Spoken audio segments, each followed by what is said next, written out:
reencontrei esse menino trabalhando com o pai no comércio na sua infância. Isso numa cidade do norte do Paraná, de cerca de 8.000 habitantes. Bom, também entre o trabalho ele tinha tempo para brincar nos amplos quintais de goiabeiras e bananeiras, cachorros e galinhas, borboletas e joaninhas. Mas por problemas financeiros e pela luta pela sobrevivência, a família se esfacelou. E esse menino veio parar com 13 anos de idade na cidade de São Paulo. Ele lembra que naquela Praça Júlio Prestes, local da antiga rodoviária, aquilo parecia uma ilha intransponível, ele não conseguia atravessar por conta do vai e vem dos veículos, do barulho das buzinas. Quer dizer, aquele caótico ambiente era muito chocante diante daquele que ele vivia, daquele ambiente bucólico, né, que ele ouvia o vento na copa das árvores, ele ouvia o grunhido dos animais, ele ouvia o aboio de um boiadeiro conduzindo uma boiada. Mas esse só foi o primeiro choque do menino. O choque seguinte foi quando ele se defrontou com uma instituição chamada organização.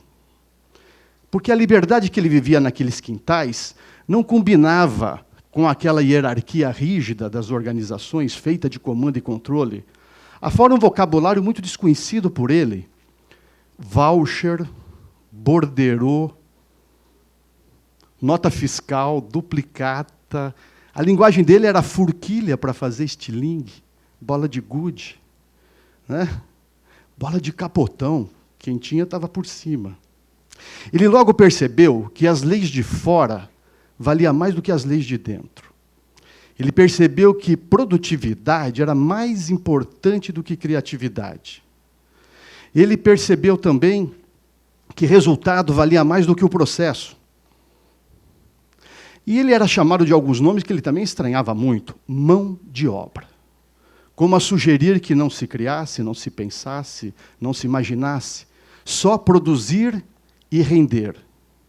Ele também era chamado de recurso humano, em contraste a outros recursos, como o material, financeiro, que valia mais do que ele, que era humano. Mas o pior era ser chamado de folha de pagamento, porque ele virava um item de custo a ser contido. Era duro ser chamado de folha de pagamento. Aí ele notava que tinha algumas palavras chiques, por exemplo, turnover.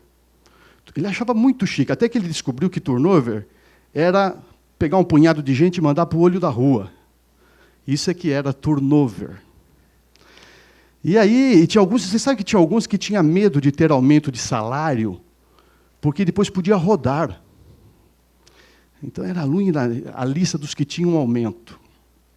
E ele sentia que ele era enquadrado, ele tinha que ser enquadrado de alguma maneira dentro de uma função ou dentro de um cargo. E quando você se enquadrava também a sua vontade de realizar, desejo de criar, vontade de sonhar, tudo isso também era enquadrado.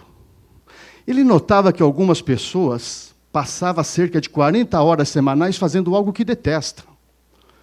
E ficava doente. E tinha farmacinhas dentro dos departamentos para poder ficar doente.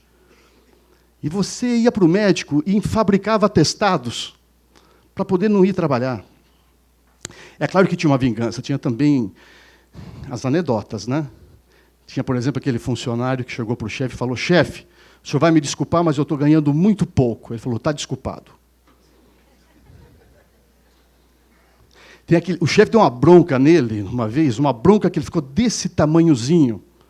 Se sentiu muito humilhado. E o chefe viu que ele exagerou na dose, então disse para ele: eu já sei, o dia que eu morrer, você vai no meu velório só para cuspir no meu caixão. Ele falou: não vou porque eu odeio fila. Mas as anedotas eram uma maneira de atenuar um pouco aquela coisa toda. Mas deixa eu falar uma coisa para vocês. Aconteceu um fato que chocou muito o menino. Foi o dia que ele foi revistado e interrogado. Havia tido um furto na empresa. Mas aí todos eram suspeitos até provar o contrário. E aí ele foi revistado e interrogado por um colega, alguém que ele julgava um amigo. E aí ele percebeu que o paraíso havia ficado para trás. Porque o menino confia no menino. Mas um adulto não confia num adulto. Vejam essa ilustração, que sentimento que passa para vocês? Hein? Pode falar, como diria o meu colega, Edmur. Que sentimento que passa? Hein? Fala alguma coisa. O que passa? Hein? Desconfiança, né? Porque a desconfiança é o mundo dos adultos. A desconfiança é a marca do adulto. Você sai da infância e vai para a idade adulta na hora que você perde a confiança e introduz a desconfiança no teu mundo. E aquele mundo que o menino havia descoberto, da organização, era o mundo da desconfiança. O menino estava perdendo as asas e começava a se acostumar com a gaiola. Ele tinha caído numa armadilha. E deixa eu dizer para vocês qual é a armadilha que a maioria cai. Ele notava isso, a maioria cai nessa armadilha. É a armadilha de se fazer útil. Gente, ser útil é uma armadilha. Você quer ser útil? Então você vai viver numa gaiola. Porque útil tem a ver com utensílios. Exemplo, vocês têm cozinha em casa, então vocês têm utensílios domésticos. Você tem despensa também, não tem? Então, assim, quando você é útil, você é como uma colher, um garfo, uma faca, um alicate, um martelo, uma chave de fenda. Algo que vai ser usado e depois descartado. Algo que vai ser gasto e depois vai ser aposentado. Não é assim que funciona? Quando você é útil, você tem valor de uso. Quando você é útil, olha essa ilustração, isso é de alguém que é útil. Se tem um outro utensílio similar, ele vai ser útil no seu lugar. Você logo vai ser deixado de lado, tem um nome, você vai ficar obsoleto se você é útil. Então, se o desejo é de ser útil, esse é o problema. Você vai ser descartado. Agora, sabe por que você cai nessa armadilha? Porque nós caímos nessa armadilha porque nós fazemos a pergunta errada. Quem faz a pergunta errada encontra a resposta errada. Então é preciso fazer a pergunta certa. E a pergunta errada é: o que funciona?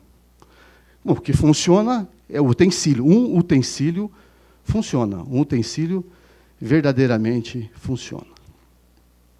Mas antes que eu diga para vocês qual é a pergunta certa, eu gostaria de voltar para o menino. Porque o menino já crescido, agora com 30 anos, ele não se conformava com isso. Ele falava, não pode ser desse jeito. Ele queria fazer alguma coisa com relação a isso. E essa alguma coisa que ele queria fazer era humanizar a empresa. Ele pensava da seguinte maneira: ora, eu morava numa comunidade de cerca de 8.000 habitantes.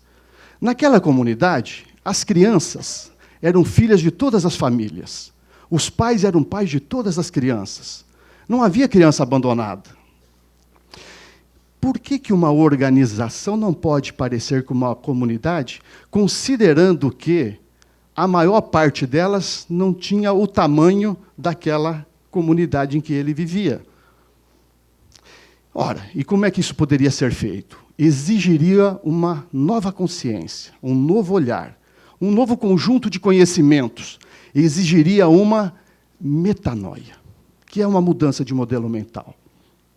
Exemplo. A empresa, ao invés de ser gerida por normas, poderia ser gerida por valores, mas valores que moram dentro de cada pessoa. E isso poderia ser combinado em consenso, de uma maneira participativa e não autoritária, como se fazia na organização, se faz na organização. E a empresa poderia funcionar com mais relacionamentos mais próximos do que aquele distanciamento sugerido pelo organograma. Poderia ter o compromisso mútuo, ao invés da responsabilidade do cargo. Poderia haver espaço para o afeto, coisa que não existia na organização, porque você tinha que deixar em casa os seus problemas pessoais. Poderia ter espaço para o relacionamento. Poderia ter espaço para um propósito que fosse como um farol lá na frente, dando uma direção, e não sendo arrastado pelas metas. Poderia ser um lugar diferente desse que constrangiu o menino. a comunidade era diferente da organização. Verifica que são 2 habitats. Mostrando assim para vocês, em qual que vocês prefeririam viver? Na comunidade ou na organização? Qual que vocês preferem? Assim? Fácil assim? Talvez você hoje esteja trabalhando numa organização, mas saiba e tenha certeza, o menino que mora em você quer viver numa comunidade. Tenha dúvida disso. Esse menino quer viver na comunidade. Muito bem, mas qual é a pergunta certa, então? Foi daí que o menino, já crescido, ele se deparou com um menino grande, chamado Paulo Freire, o grande educador Paulo Freire, que dizia que o homem é objeto por distorção, mas sujeito por vocação. E aí ele teve a sua metanoia de verdade. Porque ele via que era o seguinte: a empresa é reflexo do empresário, a equipe é reflexo do líder, o trabalho é reflexo do elaborador. Então precisava de novo resgatar o sujeito, buscar a vocação de sujeito de novo, que estava adormecida. O menino estava adormecido. Por isso, metanoia é você compreender que a vida começa não quando você nasce, mas quando você desperta. Metanoia é essa mudança de objeto para sujeito. E assim, aí sim, porque um empreendedor sujeito, ele vai empreender um negócio sujeito. Esse negócio sujeito vai atender o cliente como sujeito, que o Edmur nos contou. Vai atender o colaborador como sujeito, o investidor como sujeito, o fornecedor como sujeito. Vai tratar a comunidade ao redor como sujeito. Vai tratar a sociedade como sujeito. Vai tratar o planeta como sujeito. A empresa é um lugar bacana, porque é lá que você tem o adulto com autonomia para fazer escolhas conscientes, aonde ele pode se desenvolver enquanto ele constrói riqueza. Então a empresa pode ser uma grande escola, se ela se assemelhar a uma comunidade. Ela é uma microcomunidade que pode criar a grande comunidade. Bom, se você compreender que é útil, você vai pensar em utilidade. Mas se você compreender que é contributivo, você vai pensar em fecundidade. Porque é diferente ser útil de ser contributivo. E não se trata apenas de um jogo de palavras, não. Quando você é útil, você olha para fora e você procura a porca ou o parafuso para ser apertado. Mas quando você é contributivo, você olha para dentro. E você examina quais são os seus dons, qual é o seu talento, qual é o seu conjunto de inteligência, quais são os valores que te governam, que te faz sujeito, quais são as suas virtudes. E aí sim você olha para fora e faz o que precisa ser feito.